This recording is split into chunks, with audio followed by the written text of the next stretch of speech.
Olá pessoal, meu nome é André Teixeira e sejam bem-vindos mais uma vez ao canal Mosaicos e Miscelâneas. Nós estamos continuando com o projeto Ler para Quem Não Pode Ler, fazendo a leitura de Harry Potter e o Prisioneiro de Azkaban. Se é a sua primeira vez aqui no canal, nós estamos no terceiro livro da série. Se você estiver interessado em assistir a leitura dos primeiros livros, é só procurar uma playlist aqui no nosso canal. E já aproveitando, deixa o seu joinha, deixa a sua curtida e o comentário. E se inscreve aqui no nosso canal, distribui e compartilha com todos os seus amigos. Nós já estamos com quase 500 inscritos. Tá faltando você. Só vem. Então vamos lá? Vamos continuar a leitura. Aqui hoje nós vamos ler o capítulo 16 de Harry Potter e o Prisioneiro de Azkaban. O capítulo A Predição da Professora Trelawney. A euforia que Harry sentiu por ter finalmente ganhado a taça de quadribol durou pelo menos uma semana. Até o tempo parecia estar comemorando. À medida que junho se aproximava, os dias foram desanuviando e se tornando quentes. E só o que as pessoas tinham vontade de fazer era passear pela propriedade e se largar no gramado com vários litros de suco de abóbora gelado ao lado. E talvez jogar uma partida descontraída de bexigas ou apreciar a lula gigantesca nadar sonhadora pela superfície do lago. Mas isso não era possível. Os exames estavam às portas, e em lugar de demorarem pelos jardins, os alunos tinham de permanecer no castelo e tentar obrigar o cérebro a se concentrar em meio aos sopros mornos de verão que entravam pelas janelas. Até mesmo Fred e George Weasley tinham sido vistos estudando. Estavam em vésperas de fazer o exame de Nomes, níveis ordinários em magia. Percy, por sua vez, estava se preparando para os exames de Niems, níveis incrivelmente exaustivos em magia. O diploma mais avançado que Hogwarts oferecia. Como Percy tinha a esperança de ingressar no Ministério da Magia, precisava de notas muito altas. Por isso, a cada dia ficava mais nervoso e passava castigos severos para qualquer aluno que perturbasse a tranquilidade da sala comunal à noite. De fato, a única pessoa que parecia mais ansiosa do que Percy era Hermione. Harry e Rony tinham desistido de perguntar à amiga como fazia para frequentar várias aulas ao mesmo tempo, mas não conseguiram se conter quando viram o horário dos exames que a amiga preparara para si.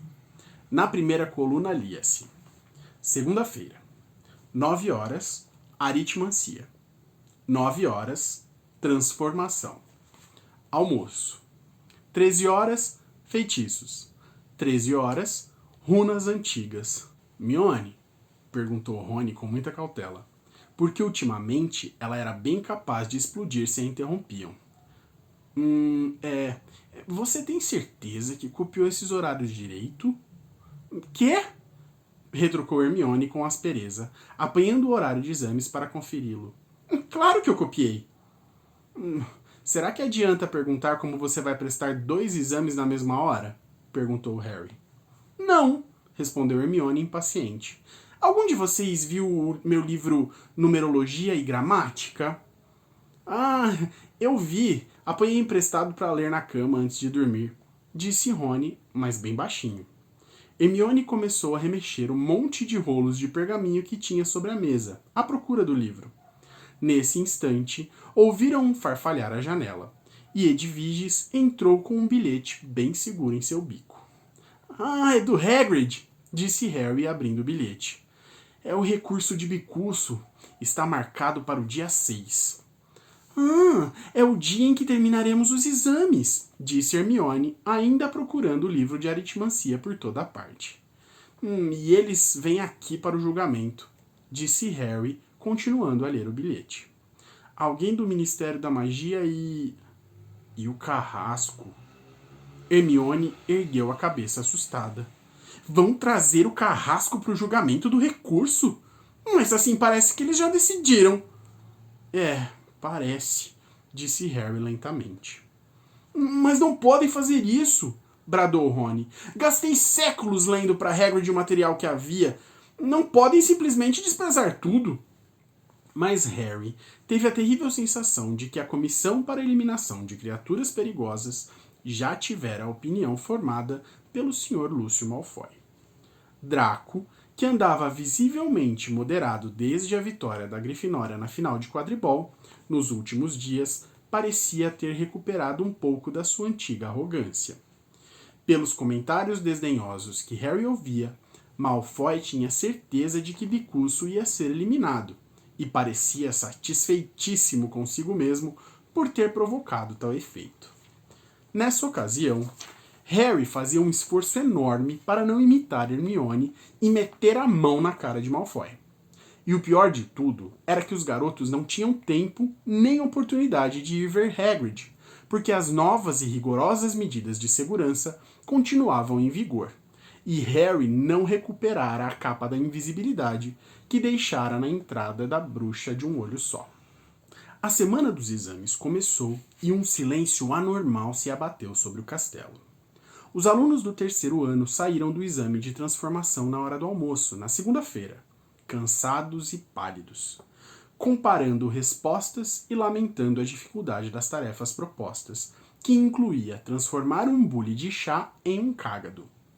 Hermione irritou os colegas ao comentar que seu cágado parecia mais uma tartaruga, o que era uma preocupação mínima diante das preocupações dos demais. O meu tinha um bico no lugar do rabo, que pesadelo! Era para os cágados soltarem vapor? No final, o meu continuava com uma pintura de salgueiro estampada no casco.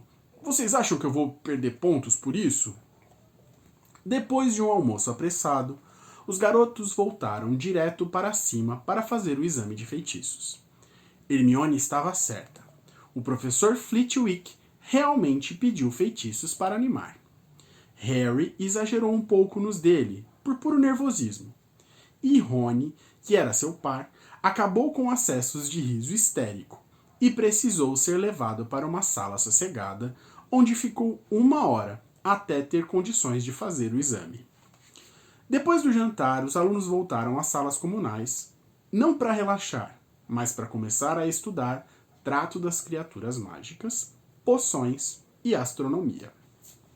Hagrid aplicou o exame de Trato das Criaturas Mágicas na manhã seguinte com um ar deveras preocupado. Seu coração parecia estar longe dali. Providenciara uma grande barrica com vermes frescos para a turma e avisou que, para passar no exame, os vermes de cada aluno deveriam continuar vivos ao final de 1 hora. Uma vez que os vermes se criavam melhor quando deixados em paz, foi o exame mais fácil que qualquer aluno teve de prestar, o que também deu a Harry, Hermione e Rony bastante tempo para conversarem com Hagrid. "Bicuço tá ficando um pouco deprimido", comentou o amigo, curvando-se sob o pretexto de verificar se o verme de Harry ainda estava vivo. "Está preso em casa há tempo demais. Ainda assim, depois de amanhã a gente vai saber se vão julgar a favor ou contra." Os 3 garotos tiveram o exame de poções naquela tarde, que foi um desastre inominável. Por mais que se esforçasse, Harry não conseguia engrossar a sua infusão para confundir, e Snape, observando-o com um ar de satisfação vingativa, lançou em suas anotações uma coisa que lembrava muito um 0 antes de se afastar. Depois veio o exame de astronomia à meia-noite, na torre mais alta do castelo. História da magia na quarta-feira de manhã, em que Harry escreveu tudo o que Florian Fortescue lhe contara sobre a caça às bruxas na Idade Média, enquanto desejava ter ali na sala sufocante um daqueles sundaes de choconoses. Na quarta-feira à tarde, foi a vez de herbologia. Nas estufas, sob um sol de cozinhar os miolos. Depois voltaram mais uma vez à sala comunal, com as nucas queimadas, imaginando que no dia seguinte, àquela hora, os exames finalmente teriam terminado. O antepenúltimo exame, na quinta-feira de manhã, foi de defesa contra as artes das trevas. O professor Lupin preparara o exame mais incomum que eles já tinham feito. Uma espécie de corrida de obstáculos ao ar livre, debaixo do sol, em que tinham que atravessar um lago fundo o suficiente para se remar, onde havia um Grinlow. Em seguida, uma série de crateras cheias de barretes vermelhos. Depois, um trecho de pântano, desconsiderando as informações enganosas dadas por um Hinkpunk. E, por fim, enfrentar um bicho-papão novo. Excelente, Harry! Murmurou Lupin quando Harry desceu do tronco sorrindo. Nota máxima! Animado com o seu sucesso, Harry ficou por ali para ver os exames de Rony e Hermione. Rony foi bem até chegar a vez do Hinkpunk, que conseguiu confundi-lo e fazê-lo afundar até a cintura em um atoleiro. Hermione fez tudo perfeitamente até chegar ao tronco em que havia o bicho-papão. Depois de passar 1 minuto ali, a garota saiu correndo aos berros. Hermione! Exclamou Lupin assustado. O que foi que aconteceu? A professora McGonagall! Ofegou Hermione, apontando para o tronco. Ela disse que eu levei bomba em tudo! Demorou um tempinho para Hermione se acalmar. Quando ela finalmente se recuperou do susto, os 3 amigos voltaram ao castelo. Rony ainda sentia uma ligeira vontade de rir do bicho-papão de Hermione, mas a briga foi adiada quando viram o que os aguardava no alto das escadas. Cornélio Fudge, um pouco suado sob a capa de risca de giz, se achava parado ali, contemplando os terrenos da escola. Assustou-se ao ver o Harry. Olá, Harry! Exclamou. Acabou de fazer um exame, suponho. Chegando ao fim? Sim, senhor, disse Harry. Hermione e Rony, que nunca haviam falado com o ministro da magia, pararam sem jeito um pouco afastados. Belo dia! Comentou Fudge, lançando um olhar ao lago. Que pena! Que pena!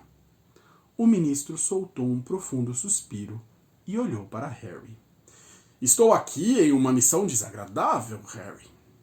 A comissão para a eliminação de criaturas perigosas exigiu uma testemunha para a execução do hipogrifo louco. Como eu precisava visitar Hogwarts para verificar o andamento do caso Black, me pediram para cumprir essa tarefa. E isso quer dizer que já houve um julgamento do recurso?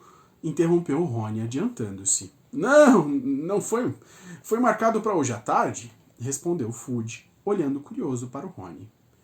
Então talvez o senhor não precise testemunhar nenhuma execução, disse Rony corajosamente. O hipogrifo talvez se salve. Antes que Fudge pudesse responder, 2 bruxos saíram pelas portas do castelo às costas do ministro. Um era tão velho que parecia estar murchando diante dos olhos deles. O outro era alto e forte, com um bigode negro e fino. Harry concluiu que deviam ser os representantes da comissão para a eliminação das criaturas perigosas. Porque o velho bruxo apertou os olhos na direção da cabana de Hagrid e disse em voz fraca. Ai, estou ficando velho demais para isso. 2 horas, não é, Fudge? O homem de bigodes mexia em alguma coisa no cinto. Harry olhou e viu que ele passava um dedo largo pela lâmina de um machado reluzente. Rony abriu a boca para dizer alguma coisa, mas Hermione cutucou-o com força nas costelas e indicou com a cabeça o saguão de entrada. Por que é que você não me deixou falar? Perguntou Rony aborrecido, quando entraram no saguão para ir almoçar. Você viu? Já prepararam até o machado. Isso não é justiça. Rony, o seu pai trabalha para o ministério. Você não pode sair dizendo essas coisas para o chefe dele, respondeu Hermione. Mas ela também parecia muito contrariada. Desde que hoje o Hagrid mantenha a cabeça no lugar e defenda o caso direito, eles não terão possibilidade de executar o bicuço. Mas Harry sabia que Hermione não acreditava realmente no que estava dizendo. À volta deles, as pessoas falavam excitadamente enquanto almoçavam, antegozando o fim dos exames aquela tarde. Mas Harry, Rony e Hermione, absortos em suas preocupações com Hagrid e Bicuço, não participavam das conversas. O último exame de Harry e Rony era adivinhação. O de Hermione, estudo dos trouxas. Eles subiram a escadaria de mármore juntos. Hermione os deixou no primeiro andar, e Harry e Rony prosseguiram até o 7º, onde muitos colegas já se encontravam sentados na escada circular que levava à sala da professora Trelawney, tentando enfiar na cabeça mais alguma matéria de última hora. Ela vai receber os alunos um a um, informou Neville quando os dois foram se sentar perto dele. O garoto tinha o seu exemplar de Esclarecendo o Futuro aberto no colo nas páginas dedicadas à bola de cristal. Algum de vocês já viu alguma coisa numa bola de cristal? Perguntou ele infeliz. Não, respondeu Rony num tom distraído. Ele consultava a toda hora o relógio de pulso. Harry sabia o que o amigo estava fazendo. A contagem regressiva para o início do julgamento do recurso de bicuço. A fila de pessoas fora da sala foi encurtando aos poucos. À medida que cada aluno descia a escada prateada, o resto da classe sussurrava. Que foi que ela perguntou? Você se deu bem? Mas todos se recusavam a responder. Ela disse que foi avisada pela bola de cristal que se eu contar a vocês, vou ter um acidente terrível, falou Neville esganiçado, ao descer a escada em direção a Harry e Rony, que agora tinham chegado ao patamar. Isso é muito conveniente, riu-se Rony. Sabe, eu estou começando a achar que Hermione tinha razão sobre essa professora, comentou ele, indicando com o polegar o assalpão no alto. Ela é uma trapaceira e das boas. Disse Harry, consultando o próprio relógio. Eram agora 2 horas. Eu gostaria que ela andasse logo. Parvati desceu a escada com o rosto radiante de orgulho. Ela disse que eu tenho um talento de uma verdadeira vidente, informou a Harry e Rony. Vi um monte de coisas. Bem, boa sorte. A garota desceu depressa a escada circular ao encontro de Lilá. Ronald Weasley! Chamou lá do alto, a voz etérea que já conheciam. Rony fez uma careta para o amigo e subiu a escada de prata, desaparecendo. Harry agora era o único que faltava ser examinado. Ele se acomodou no chão, apoiando as costas contra a parede, e ficou ouvindo uma mosca zumbir na janela ensolarada, seus pensamentos atravessando a propriedade até Hagrid. Finalmente, uns 20 minutos depois, os enormes pés de Rony reapareceram na escada. E aí, como foi? Perguntou Harry, se pondo de pé. Bobagem! Eu não vi nada, então inventei alguma coisa. Eu acho que a professora não se convenceu, embora... eu encontro você na sala comunal, murmurou Harry, enquanto a voz da professora chamou. Harry Potter! Na sala da torre fazia mais calor do que nunca. As cortinas estavam fechadas, a lareira acesa e o costumeiro perfume adocicado fez Harry tossir. Enquanto se desvencilhava das mesas e cadeiras amontoadas para chegar onde a professora Sibila o esperava, sentada diante de uma grande bola de cristal. Bom dia, meu querido, disse ela brandamente. Quer ter a bondade de examinar o orbe? Pode levar o tempo que precisar. Depois me diga o que você está vendo. Harry se curvou para a bola de cristal e olhou. Olhou o mais atentamente que pôde, desejando que ela lhe mostrasse algo mais do que a névoa branca em espiral. Mas nada aconteceu. Então, estimulou a professora com delicadeza, que é que você está vendo? O calor era insuportável, e as narinas do garoto ardiam com a fumaça perfumada que vinha da lareira ao lado dos dois. Ele pensou no que Rony acabara de lhe dizer e resolveu fingir também.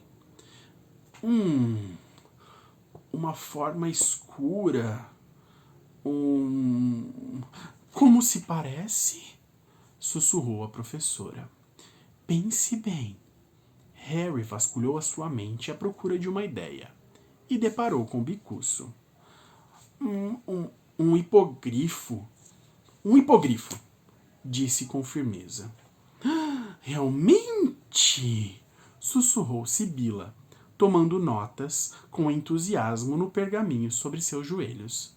Menino, talvez você esteja vendo o desenlace do problema do coitado do Hagrid com o Ministério da Magia. Vamos, olhe com mais atenção. O hipogrifo parece ter cabeça? Sim, senhora, respondeu Harry com firmeza. Você tem certeza? Insistiu a professora. Você tem bastante certeza, querido? Você não está vendo o animal se virando no chão? Talvez um vulto brandindo um machado contra ele? Não, disse Harry, começando a se sentir um pouco enjoado. Não tem sangue? Não tem o Hagrid chorando?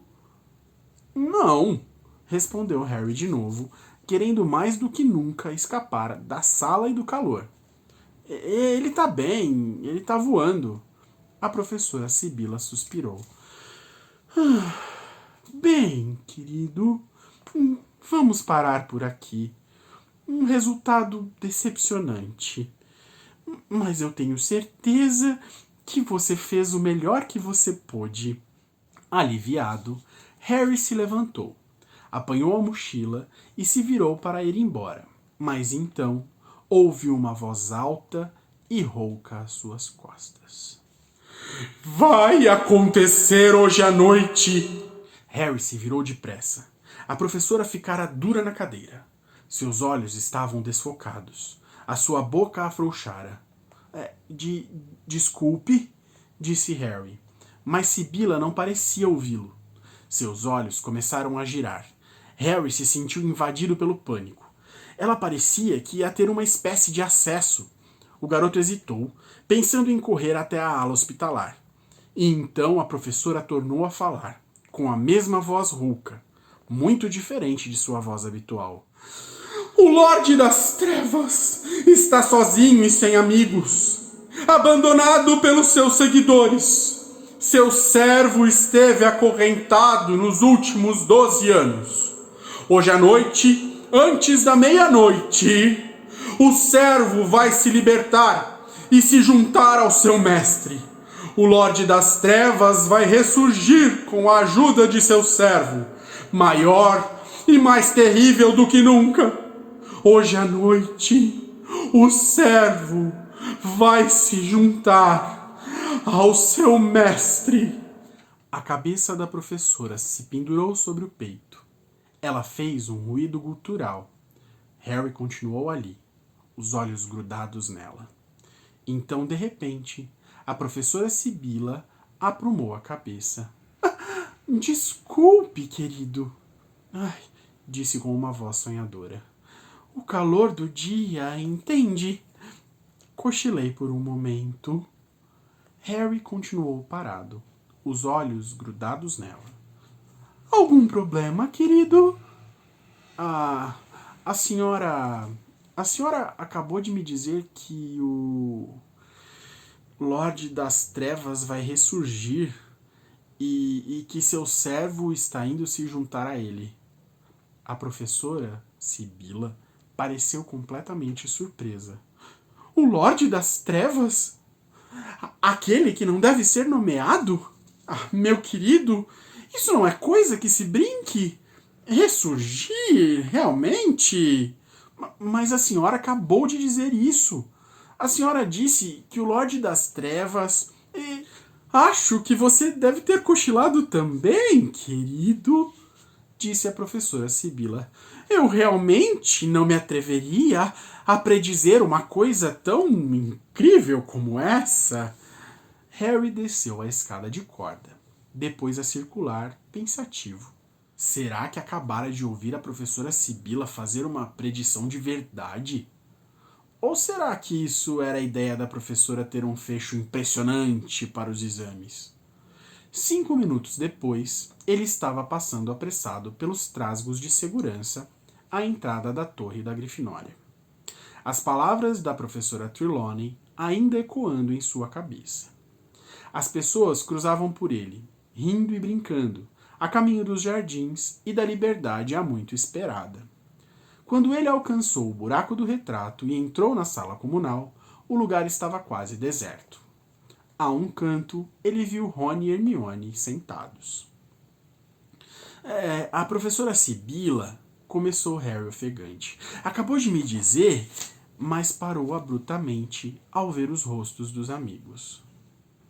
O Bicuço perdeu, disse Rony com a voz fraca. Hagrid acabou de nos mandar isso. O bilhete de Hagrid dessa vez estava seco, sem lágrimas derramadas. Contudo, sua mão parecia ter tremido tanto ao escrever que o texto era quase ilegível. Perdemos o julgamento do recurso. Vão executar Bicuço ao pôr do sol. Vocês não podem fazer nada. Não desçam. Não quero que vocês vejam. Hagrid. Mas nós temos que ir, disse Harry na mesma hora. Ele não pode ficar lá sozinho esperando o carrasco. Mas é ao pôr do sol, disse Rony, que estava espiando pela janela com um olhar meio vidrado. Nunca nos deixariam, principalmente a você, Harry. Harry pôs a cabeça nas mãos, pensando. Se ao menos tivéssemos a capa da invisibilidade... Onde é que ela está? Perguntou Hermione. Harry lhe contou que a deixara na passagem da bruxa de um olho só. Se Snape me vir por aí outra vez, vou entrar numa fria, terminou ele. É verdade, concordou Hermione se levantando. Se ele vir você... como é mesmo que se abre a corcunda da bruxa?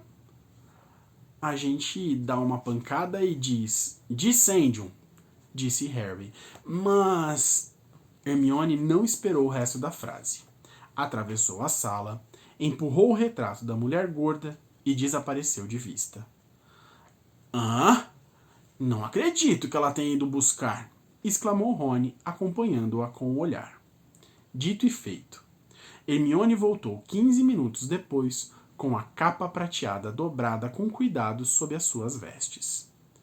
Mas, Hermione, eu não sei o que está dando em você ultimamente, exclamou Rony espantado. Primeiro você mete a mão na cara do Draco Malfoy, e depois abandona o curso da professora Sibila. A garota fez cara de quem recebera um elogio. Os três desceram para o jantar como todos os alunos, mas não voltaram à Torre da Grifinória ao terminar. Harry levava a capa escondida na frente das vestes e tinha que manter os braços cruzados para poder esconder o volume. Entraram sorrateiramente numa sala vazia no saguão de entrada e ficaram escutando, até ter certeza de que o lugar ficara deserto. Ouviram as últimas 2 pessoas atravessarem o saguão correndo e uma porta bater. Hermione meteu a cabeça fora da porta. Tudo bem, sussurrou. Não tem ninguém. Vamos vestir a capa. Caminhando muito juntos, para que ninguém os visse, eles atravessaram o saguão na ponta dos pés, cobertos pela capa, e desceram os degraus de pedra que levavam aos jardins. O sol já ia se pondo atrás da floresta proibida, dourando os ramos mais altos das árvores. Chegaram à cabana de Hagrid e bateram. O amigo levou 1 minuto para atender, e quando o fez, ficou procurando o visitante por todos os lados, pálido e trêmulo. Somos nós, sibilou Harry. Estamos usando a capa da invisibilidade. Deixe a gente entrar para poder tirar a capa. Vocês não deviam ter vindo! Sussurrou Hagrid, que se afastou para os garotos poderem entrar. Depois fechou a porta depressa e Harry arrancou a capa. Hagrid não estava chorando, nem se atirou ao pescoço deles. Parecia um homem que não sabia onde estava nem o que fazer. Seu desamparo era pior do que as lágrimas. Querem um chá? Perguntou aos garotos. Suas mãos enormes tremiam quando apanhou a chaleira. Onde é que está o bicuço, Hagrid? Perguntou Hermione hesitante. Eu levei ele para fora, respondeu Hagrid, derramando leite pela mesa toda ao tentar encher a jarra. Está amarrado no canteiro de abóboras. Achei que ele devia ver as árvores e respirar ar fresco antes. A mão de Hagrid tremeu com tanta violência que a jarra de leite escapuliu e se espatifou no chão. Eu faço isso, Hagrid, ofereceu-se Hermione depressa, correndo para limpar a sujeira. Tem outra lá no armário de louças, falou Hagrid, sentando-se e limpando a testa na manga. Harry olhou para Rony, que retribuiu seu olhar com desânimo. Tem alguma coisa que a gente possa fazer, Hagrid? Perguntou Harry inflamado, sentando-se ao lado do amigo. O Dumbledore... ele tentou, mas não tem poder para revogar uma decisão da comissão. Ele disse aos juízes que o bicuço era normal, mas a comissão está com medo. Vocês sabem como é o Lúcio Malfoy. Eu imagino que deve ter ameaçado todos eles. E o carrasco, McNair, é um velho conhecido dos Malfoy, mas vai ser rápido e limpo. E eu vou estar ao lado do bicuço. Hagrid engoliu em seco. Seus olhos percorriam a cabana como se procurassem um fio de esperança ou de consolo. O Dumbledore vai descer quando estiver na hora. Me escreveu hoje de manhã, disse que ia ficar comigo. Grande homem, o Dumbledore. Hermione, que andara vasculhando o guarda-louça de Hagrid à procura de outra leiteira, deixou escapar um pequeno soluço, rapidamente sufocado. Ela se endireitou com a nova leiteira nas mãos, lutando para conter suas lágrimas. Nós vamos ficar com você também, Hagrid, começou ela, mas o amigo sacudiu sua cabeça cabeluda. Vocês têm que voltar para o castelo. Já disse que não quero que vocês assistam. Aliás, vocês nem deviam estar aqui. Se Fudge e Dumbledore pegarem você fora do castelo sem permissão, Harry, você vai se meter numa grande confusão. Lágrimas silenciosas escorriam pelo rosto de Hermione, mas ela as escondeu de Hagrid, ocupando-se em fazer o chá. Então, quando apanhou a garrafa de leite para encher a leiteira, ela soltou um grito. Rony! Eu não acredito! É o Perebas! O queixo de Rony caiu. Do que é que você está falando? Hermione levou a leiteira até a mesa e virou-a de boca para baixo. Com um guincho frenético e muita correria para voltar para dentro da jarra, Perebas, o rato, deslizou para cima da mesa. Perebas! Exclamou Rony sem entender. Perebas, o que é que você está fazendo aqui? Ele agarrou o rato que se debatia e segurou-o próximo à luz. Perebas estava com uma aparência horrível, mais magro do que nunca. Perdera grandes tufos de pelos que deixaram pelado seu corpo. O rato se contorcia nas mãos de Rony, como se estivesse desesperado para se soltar. Tudo bem, Perebas, tranquilizou o Rony. Não tem gatos. Não tem nada aqui para te machucar. Hagrid se levantou de repente, os olhos fixos na janela. Seu rosto, normalmente corado, estava da cor do pergaminho. Aí vem eles! Harry, Rony e Hermione se viraram depressa. Um grupo de homens descia os distantes degraus à entrada do castelo. À frente vinha alvo Dumbledore, a barba prateada refulgindo ao sol poente. Ao seu lado, caminhava a passo rápido Cornélio Fudge. Atrás dos dois vinha um membro da comissão velho e fraco, e o carrasco McNair. Vocês têm que ir embora, disse Hagrid. Cada centímetro do seu corpo tremia. Eles não podem encontrar vocês aqui. Vão, agora! Rony enfiou Perebas no seu bolso, e Hermione apanhou a capa. Eu vou abrir a porta dos fundos para vocês, disse Hagrid. Os garotos o acompanharam até a porta que abria para a horta. Harry se sentiu estranhamente irreal, e mais ainda quando viu Bicuço a poucos passos de distância, amarrado a uma árvore atrás do canteiro de abóboras. O hipogrifo parecia saber que alguma coisa estranha estava acontecendo. Virou a cabeça de um lado para o outro e pateou o chão nervosamente. Tudo bem, Bicucinho, disse Hagrid com brandura. Tudo bem. E se virando para Harry, Ron e Hermione, vão, andem logo. Mas os garotos não se mexeram. Hagrid, nós não podemos. Vamos contar a eles o que realmente aconteceu.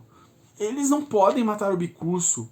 Vão, disse Hagrid ferozmente. Já está bastante ruim vocês se meterem em confusão. Os garotos não tiveram escolha. Quando Hermione jogou a capa sobre Harry e Ron, eles ouviram as vozes na entrada da cabana. Hagrid ficou olhando para o lugar de onde os garotos tinham acabado de sumir. Vão depressa, disse rouco. E não fiquem ouvindo. E Hagrid tornou a entrar na cabana no momento em que alguém batia à porta. Lentamente, numa espécie de transe de horror, Harry, Ron e Hermione contornaram a cabana de Hagrid sem fazer nenhum barulho.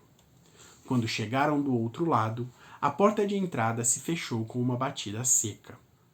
Por favor, vamos nos apressar, sussurrou Hermione. Eu não posso suportar, não posso suportar. Os três começaram a subir a encosta gramada em direção ao castelo. O sol ia se pondo depressa. O céu se tornara cinzento, sem nuvens, e tinto de púrpura. Mais para o oeste havia uma claridade vermelho rubi. Rony parou muito quieto. Ah, Rony, por favor, Rony, começou Hermione. É o Perebas, ele não quer parar. Rony se curvou tentando segurar Perebas no bolso, mas o rato estava ficando furioso. Guinchava feito um louco. Virava e se debatia, tentando ferrar os dentes nas mãos de Rony. Pereba, sou eu, seu idiota, é o Rony! Os garotos ouviram a porta fechar às suas costas e o som de vozes masculinas. Ah, Rony, por favor, vamos andando. Eles vão executar o Bicuço, murmurou Hermione. Ok, Perebas, fica quieto. Eles avançaram. Harry, como Hermione, estava tentando não escutar o ruído surdo das vozes às costas deles. Rony parou mais uma vez. Eu não consigo segurar ele. Perebas, cala a boca, todo mundo vai nos ouvir. O rato guinchava alucinado, mas não alto o suficiente para abafar os ruídos que vinham do jardim de Hagrid.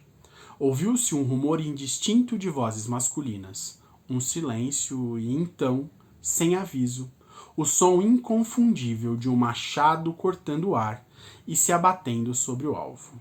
Hermione vacilou. Executaram um Bicuço, murmurou ela para Harry. Eu não acredito. Eles executaram um Bicuço. Fim do capítulo. Bom, pessoal, é um capítulo de trivialidades no geral, né? Que conta um pouco de como funcionam os exames na escola, como foram as semanas de exames, sucessos e fracassos deles nos exames. Mas tem alguns pontos importantes, né? A gente chega no final, um final muito dramático, muito triste, né? Por causa da execução do Bicuço. Mas antes tem outras coisas importantes no capítulo. Tem a questão da professora Trelawney ter feito aquela possível predição sobre algo que vai acontecer na história, que é bastante interessante, bastante importante, porque o Harry nunca tinha visto ela agir de uma forma diferente e depois ela negou como se não tivesse acontecido.